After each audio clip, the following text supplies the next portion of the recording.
आपने सोचा होगा या नहीं सोचा होगा कि जन्मदिन पर हमें क्या करना चाहिए? क्या जन्मदिन पर पार्टी करना चाहिए?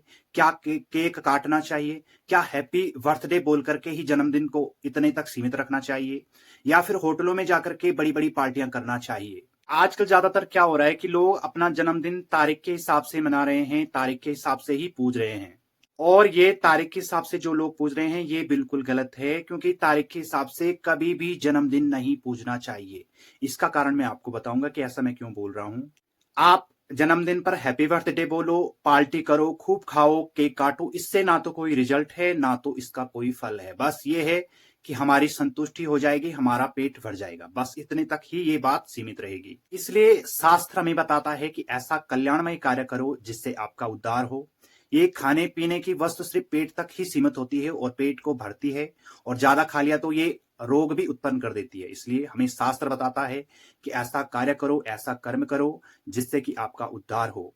शास्त्रों पुराणों में ऐसा लिखा है कि आदमी को जन्मदिन के दिन पूजा करनी चाहिए। ऐसा करने से आदमी स्वस्थ रहता है, निरोगी रहता है और आदमी की लंबी उम्र होती है और अंत में उसका कल्याण होता है।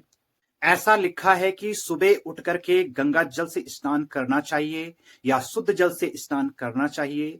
उसके बाद स्वच्छ वस्त्र धारण करने के बाद इष्ट देवताओं का पूजन, गणेश गौरी का पूजन, अपने नवग्रहों का पूजन आदि विधि विधान से करने के बाद ब्राह्मण को दक्षिणा देना चाहिए, दान देना चाहिए।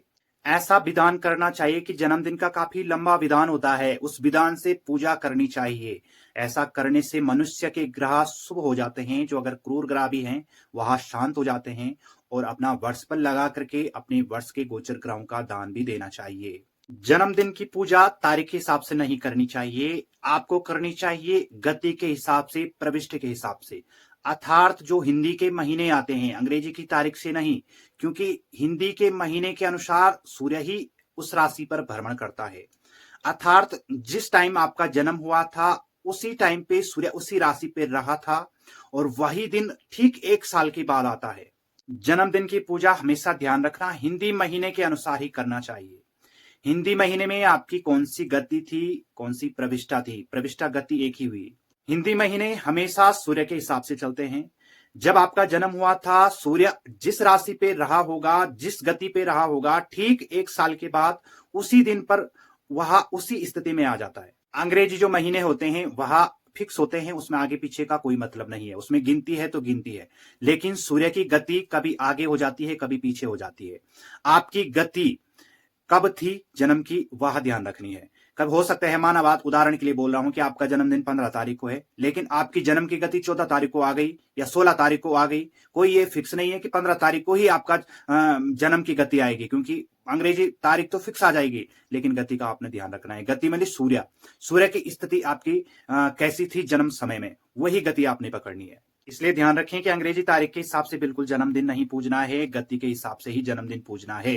क्योंकि आजकल गणितों में काफी फर्क आ रहा है और आगे पीछे बिल्कुल तारीख हो रही है, ये बिल्कुल फर्क पड़ रहा है। किसी का जन्मदिन 15 तारीख को है लेकिन उसकी जन्म की गति 14 तारीख को आ रही है, तो इसलिए 14 तारीख को ही जन्मदिन पूजना है। ये फिक्स नहीं है कि आपकी जन्म की 15 तारीख है तो 15 ही आपने पूजना है, बिल्कुल नहीं, गति आगे पीछे हो रही है, तो इसलिए ये ध्यान रखें।